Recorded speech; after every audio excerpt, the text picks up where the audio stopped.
the big winner from Millville. 1-1 on the day, led every lap, got both hole shots, 15 points within the lead now from Monster Energy Kawasaki. It's Adam Cianciarulo. What's up, AC? How are you?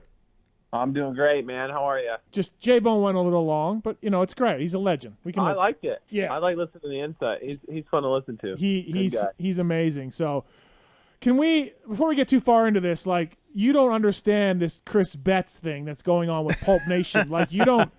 I don't know if you fully, because you don't listen. You're not. I'm sure you're not following it. Betts mania has our fans. I mean, it is just phenomenal. Fuck my ass. I mean, no, I don't know the ins and outs of everything that's gone on with Chris and the show, but I think I could have predicted it. Based off his energy. His energy is very, very high. It is. Yeah. Fantastic. He's the last thing I heard from him on text yesterday was, if Adam goes 1-1, I'm burning my house down. Jesus. God, he texts me some crazy shit like that all the time. Man. Right. Like every time, I should go through my texts and see, but he was really killing me with something after. he just talks crazy. Right. If you know me, Steve, like talking crazy. That's just my life. Yes. Like, that's what I really enjoy. So we really. But man, that guy's funny. Can he qualify for a mud Supercross night show? Could he jump the leap? Could he survive blitzing whoops? These are all questions we've gotten on the show from him. Just, he wants to know everything. Yeah. What's funny is he normally runs these questions by me before he brings it live on the air. Right. It's funny because he'll say something to me. About it, right? Like, I don't know, beginning of the month, and then by the end of the month, there's like Instagram comments like hinting to something that, hinting at what he talked to me about. Yeah. And so obviously he's got it out there on the air by that point, and it's become a talking point, which is funny. It's phenomenal. He's incredible. He's got to actually focus on baseball, I guess, next week. He's going to go out to Florida and on instructional stuff. Like, sorry, Bats, you got to actually focus on your real job here. Right? So, I know. Wait, he has a job still? Yeah, he still has a job. Yeah. Hey, is Millville the best track on the circuit? Adam, just say yes. It's fine. I love Washougal. Oh, really? Yeah, I love that place, man. No, Millville's the best track. It's awesome. I've had some really bad days at Millville before. True. So it's like, I don't know, it's one of those things that, like, subconsciously for me, it still can't be there yet. I just had too many tough days at Millville. Right. But it's gone pretty good for me the last couple of years. But yeah. The new jump section they added, like with the triple step up before the finish line, that whole section there was crazy. I don't like that.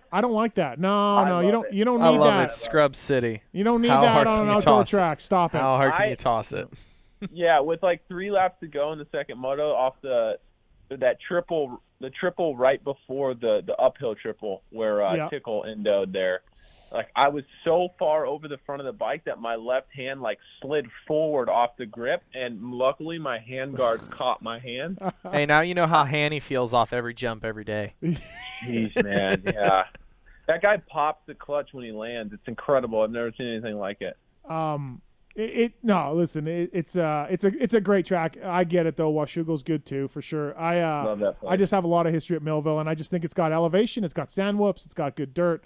It's got it all.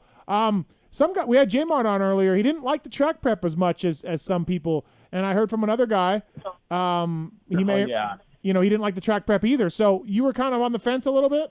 Well, I mean, it depends. Like, conditions like that, I feel like I do well in. Yep. Like you kind of have to control the bike on lean angle a little bit. And I don't know. I've just always tended to excel in like fast conditions like that. Yep. So there's that aspect of it, but I'm pretty, I don't know. I try to be unbiased with like what I actually think it should be like, instead of just like what I'm good on.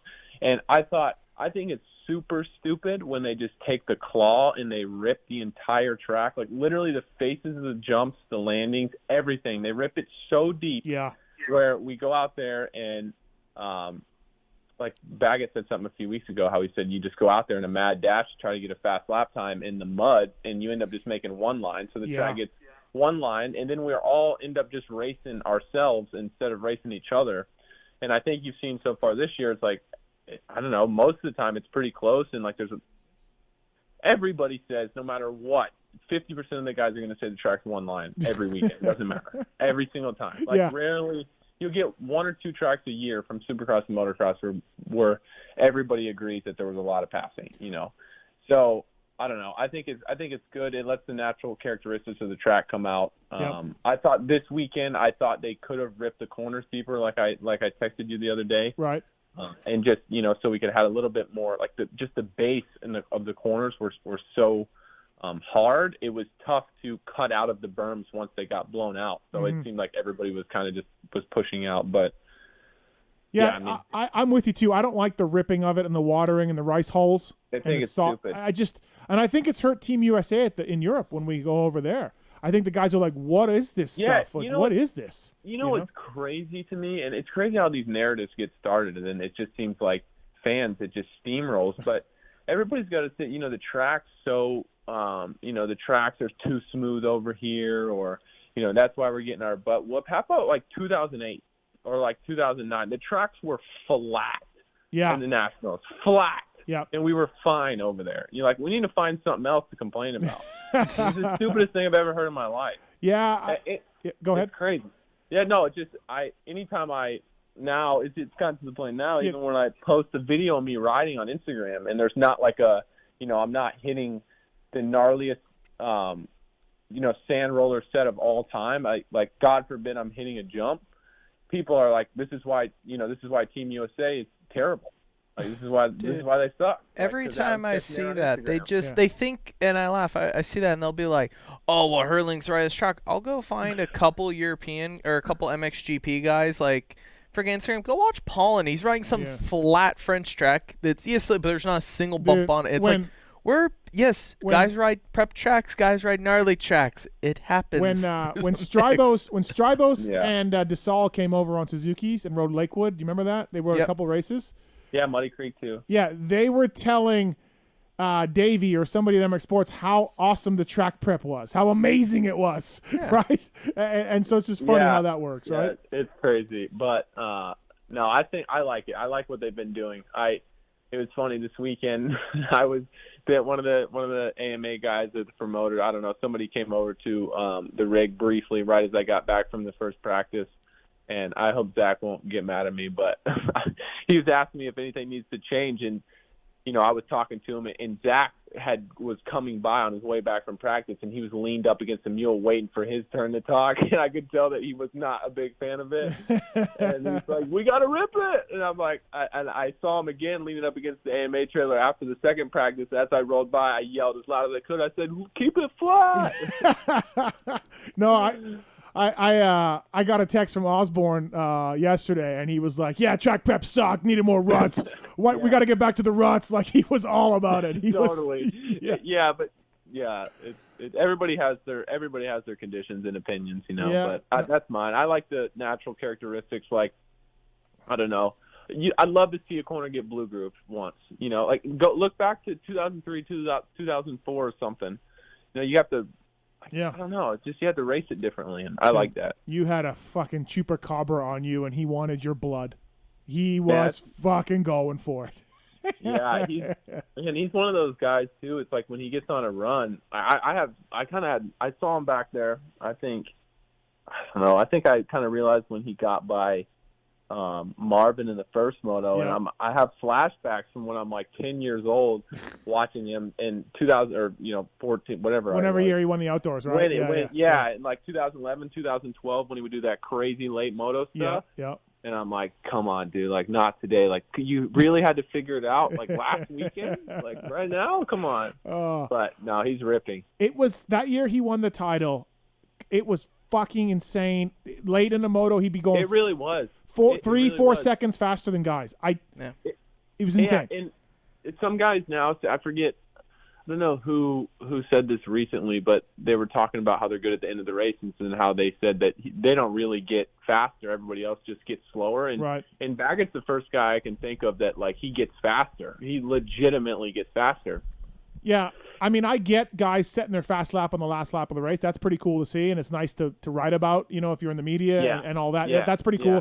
That happens quite a bit. What Baggett did in his 250 title days was unheard of. It was insane. And it's underrated, to be honest. It was. Yeah. I watched that. I went to a few nationals that year, and it was pretty crazy. But yeah, honestly, this weekend for me, I was guarding against that. I never am a guy. I'm normally a guy that sets their fastest time like lap 2, 3, 4, and I think my fastest time was on the very last lap of the first moto, and then the second to last lap of the second moto, because I knew what he was trying to do.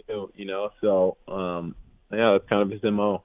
He's good at it. I was going to say with Baggett's 250 or at Texas when he was jumping off the wall in the rollers. Remember during the press conference, they asked Stu about it. And he's like, I thought about it, and I'm sitting in the truck before the moto, and he goes, I watched Baggett that. I'm like, nah, I'm not doing that. When Stu says he's not doing anything, the guy's exactly. on it. Stu was just trying to be more relatable. We both know he could have done it. 100%. Hey, we were talking about this earlier in the show. I'm like, the 2020, a lot of people would probably label you based on your earlier career as a little more of a supercross guy. You won 250 outdoor tile. You're in a running for a 450. Stu is at the races. Can 2020 or get any crazier? Adam's outdoor guy and Stu's at the races. That's what we got insane. now. This is 2020. Right. Don't ever call me an outdoor guy again. Yeah.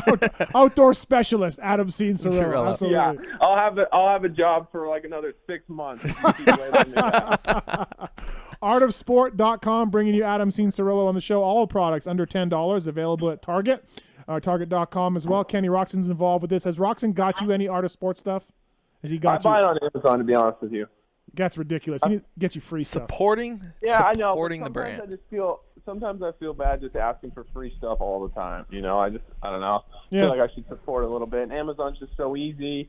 I got a rewards card. It's fine. Yeah, good point. All right. Artofsport.com. Please check them out. I've used their stuff every single day. I absolutely love it. So it's great. And Michael Lynch is going to get some when he goes home, some Art of Sport stuff. So. I got to ask, getting free stuff at this level in your career, have you been able to get a Chipotle sponsorship? No, nothing. I did one time. I was coming back from a race a couple years ago, and I must have dropped my bags off at the house and then gone out to get lunch, and my wallet was in my bag. And luckily I was standing next to this nice gentleman that knew who I was in line, and he did buy my lunch. So I think his name was Dan. So Dan sponsored me one time. That was cool. I thought you were going to say Gringo. I thought it was Gringo. No, not Gringo. So you're saying is agent hits up Chipotle, they're like, nah. No. By the way, AC, congrats on the new deal with Cowie, announced a little while ago, 2-year deal with those guys, so you're back up for that. That's pretty cool. Was it close to anybody else, or was it just like, hey, Cowie, I like it here, they like me, let's stay here? Was it easy negotiations, or? Yeah. I mean, it was easy. Obviously, there's always, not always, I guess. I think I drew some interest from a few places, but ultimately, Cowie is where I want to be. I'd love to spend my career with Cowie if I can. I've been with these guys since 2004. So since I was 7 years old, I never even rode a different, brand of motorcycle. So besides, 50s and stuff. So I think, with everything this year, obviously wasn't going to plan there in the middle. But, been gelling with the team. Everybody's been getting along well. Everything's going smoothly. I like the bike, and I'm stoked that we'll, have an opportunity to keep her moving. You probably heard me talking to J-Bone a little bit about this. Like, that silly season stuff, like, that's fine. It's cool to talk about that. Fans like it. The media like it. I don't understand the people in the pits that get upset at this stuff getting leaked out or whatever. And it all comes from gear guys and agents. I mean, gear guys and agents, they tell everybody everything, right? And so it's just, but it's all part of the fun in our sport, I think. It's great interest. It's just like NBA free agency or NHL free agency or whatever. Oh, for sure. Like those articles that have been on Racer X kind of recently, where I think it's Weege or somebody, they do like a a silly season like update, and there's a bunch of stuff on there where even some of it is kind of news to me a little bit, which I think is super cool. You look at any other sport and it's like you have somebody tweeting about LeBron going to the Lakers like before he barely knows about it. So sure. I think anything that gets us more clicks, I think is good for everybody involved. People definitely get definitely get offended easily. I always ask you guys to ask me like harder questions at the press conference and stuff too. Like really lay something on me. Yeah. You know? Right. It's even fun to have because you have guys that'll throw attitude back at you too. Like and that's just like I don't know. It's cool. It's just a sports thing. It is. It's not that deep. It's not that serious, right? It's not. Yeah. It's Exactly. Sports. Yeah. Like it's not that deep. Right. Adam Cianciarulo on the show. Listen, Adam, I'm a fly guy. I like my fly gear. There's no doubt it's I look good in it and all of that. But absolutely, the folks at Fox have done a good job with their 21 stuff. I have to say, the last few weeks, Adam, tip of the cap to Hoover and all the boys down there. You've had a sharp look going on here. Yeah, I've been feeling real good about it. Not gonna lie, been feeling real good about it. Yeah, no, they've done a good job. I like the stuff that I wore this weekend, but the stuff I wore at Redbud, that stuff was super cool. I'm a big bright colors guy, and I know that's where gear has been trending like the last few years or so, but I'm still not over it. And I think, I don't know, Fox has always done a good job of kind of just having the right amount of the high, the high vis colors. Yeah. I like it. Yeah, no, absolutely. Hey, before we let you go here, we got a few phone calls, of course. Adam Cianciarulo on the line. He's within 15 points of the 450 points lead. Whoever thought of that, AC? 15 points. Me. Not me. Not me either, I'll be honest. When I saw you Superman in the air at Loretta Lynn's 1, I'm like, oh, yeah, look at that. So, but here we are. That was big. All right, let's get into this gentleman here, somebody that we both know. Pancake. What's up, Pancake? Yeah. Finding Stu reunion. We found him. We found him. Can you really take credit? AC is in the compound grinding it out. Burning laps. Pancake, do you remember when we drove up there and he was freaking out because we were kind of trespassing? I know. And the one thing that's always stuck with you were freaking out too, dude. Don't lie. I was also freaking out. I was. We were all freaking out. The big James was just going to come down in the mule and just yell at us or something. But the one thing that's always stuck with me was AC saying the one person that's always scared him. He's just the nervousness, was Stu. Like, there's something about Stu that just made AC nervous. It's serious. I mean, it is. It's like Bigfoot. Like we said. I mean, it's just. Adam said that they head nodded a few times on track walk when Stu near the end of Stu's career. Remember that, Adam? That was about. That was about as far as you got with Stu. Yeah. Pretty much. Who would have thought? Yep. You're in the compound. From the bottom. Now we here. I have to ask: has Finding Stu been discussed with Stu himself? You two has it ever come up? No, absolutely not. It never will. Really? It's just unspoken. Maybe it's better that way, to be honest with you. It absolutely is better needs to that stay way. there. Did you get butterflies the first time you rolled out onto the facility to ride? Yeah, you know what's funny? The first day I was out there and he was out there too, man. I was like my first week back from California, and it's 115 degrees out there, and I was dragging ass, riding like a complete dick out there. And Chase had to be putting 6 seconds a lap on me, and of course, he was like the only one out on the top of the jump, and I'm thinking to myself, my God, man, what are you doing to yourself? Just go home. I just wanted to load her up. Stu's just watching me get spanked. Yeah, and I was just getting destroyed. All Stu does is just point to his exit, and you just ride off at him. You just ride off. Totally. You just get out of here. Hey, it's like the Caesar thing. You see him with the thumbs up, and he just turns it down. Done. I will say that when I come in there, it's like there's a lot of respect for the compound. I go, I don't know, maybe 8 miles an hour max down the entire driveway. It's like a mile long. Not trying to blow any leaves in the wrong direction. Oh, that's funny. Yeah, no, it's a cool place, man. It is really cool. If you've never noticed, it's a bucket. What's crazy is that we filmed that video 2 years ago. Yeah, I know. I had like one of the Facebook or Instagram things where it's like 2 years ago on this day, and I was like, holy shit, it's been 2 years. That's crazy. It was a lot of fun. It generated a lot of comments and likes. Like it did. Yeah. It was cool to do. Us three. We had and Pancake just calls in randomly in the show and volunteers his effort. And then Adam, he actually turns out to not be like a weirdo or anything. Like he actually totally. Yeah, I know. Hey, we're all still alive, so we can talk about it. It's awesome. Right. Yeah. Again, I am building right now. AC. I'm building a KX 125 2004 259 machine replica. I'm working on it right now, so incredible. Stay tuned. I love to hear it, man. Also, that video, another not getting too deep here, not too emotional, but that video did something else. Also, I don't know if you guys realize this. I doubt either one of you do. After that video came out, is when I said to myself, I gotta lose some weight. That video that was it? It was the catalyst. It really was. I swear to God. What, you hadn't seen yourself in front of a camera in a while? Yeah. Honestly, I hadn't. I'm sure Pancake put the camera. The camera adds 10 pounds, though. That's the whole thing. Well, remember? I swear to God, that video came out, and I was like, that's it. Like, I'm gonna die. I got to do something. So all it took was you seeing you on video, not the incessant amount of just pestering everybody's done, the jokes, no, listen, everyone's got their trigger, Lindsay, and the trigger was the Finding Stu video for me. See, I wouldn't have thought you would have been so vain to see yourself on camera and be like, oh, man. For whatever reason, I saw the video. I think Adam was crying at the gate, and I was consoling him. That's scene, the best moment. It was deep. That was the Academy Award How did that show. not get you an award? I don't know. And did you try going to Sundance with it? I don't think we did. Should have. Nah. Anyways, it was too good for Sundance. But who would have known that we would bring Stu out of hiding and we would make you lose weight? And exactly. The video did it all. It did it all. Look at that. Pancake, wow. Thanks for the call, buddy. Yeah. Hey, thanks. Hey, AC, keep it up, man. You're doing amazing, and great to see you out there winning races, man.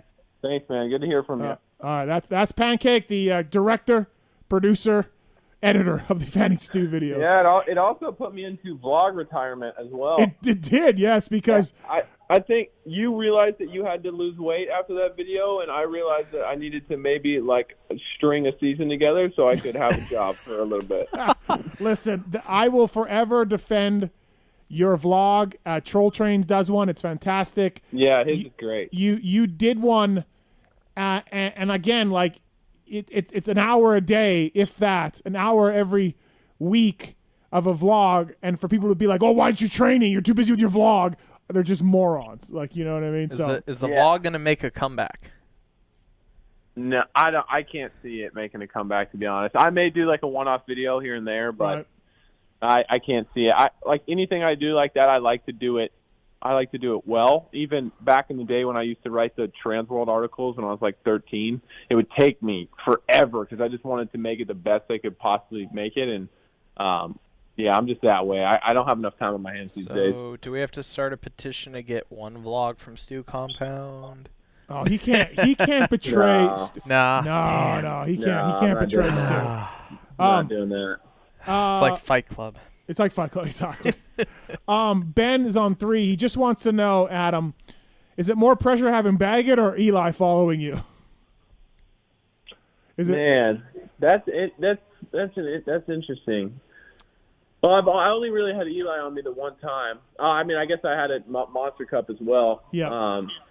That's tough, man, because you would think Eli, no disrespect to Blake, but obviously Eli has accomplished quite a lot, and he's been really crushing it the last few years. But when Blake's on, and he's on, he's just as fast as anybody on the planet, probably. So, man, I don't know. I was in full Terminator, I'll kill you if you pass me mode at Redbud in the first moto. I was just not having it from anybody. Right.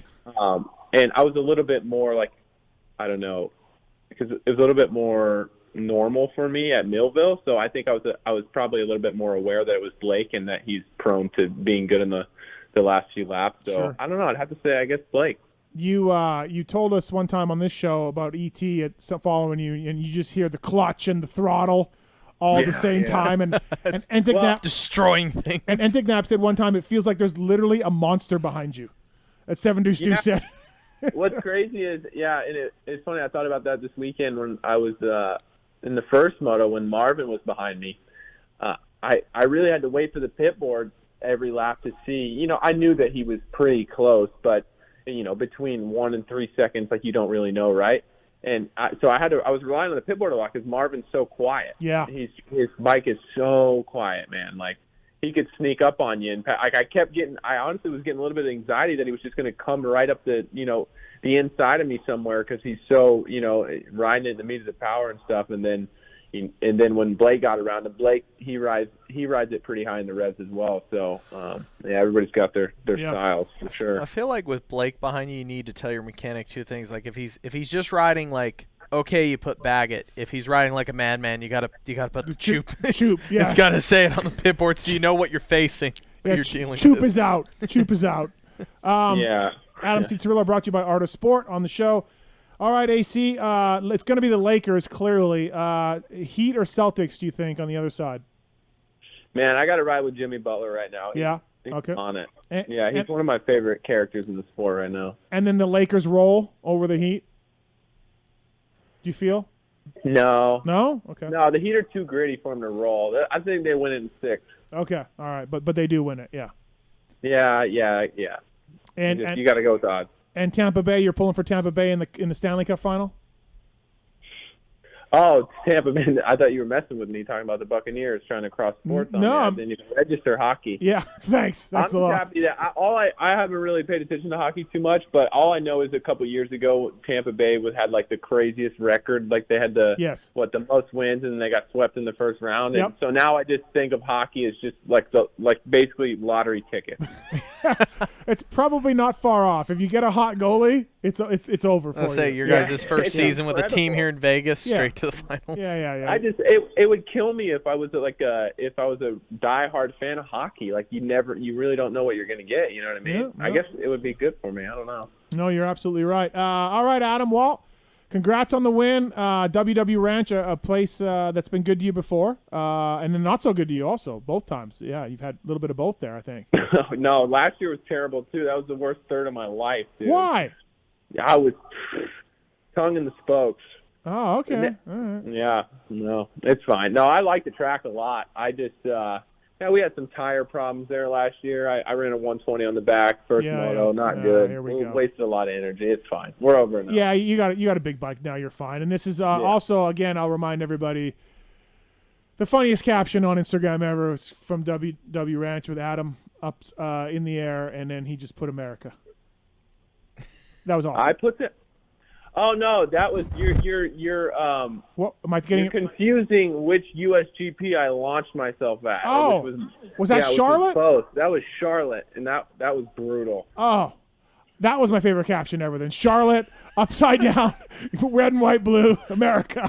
I don't care, man. I went out on top. Yeah, I was doing hurling. It's fine. Fantastic. Thanks for coming on tonight, AC. Appreciate it, and good job with everything, man. Thank you. Thank you. Yep. Have a good one, guys. All right. That's Adam Cianciarulo from Monster Energy Kawasaki. Firepower.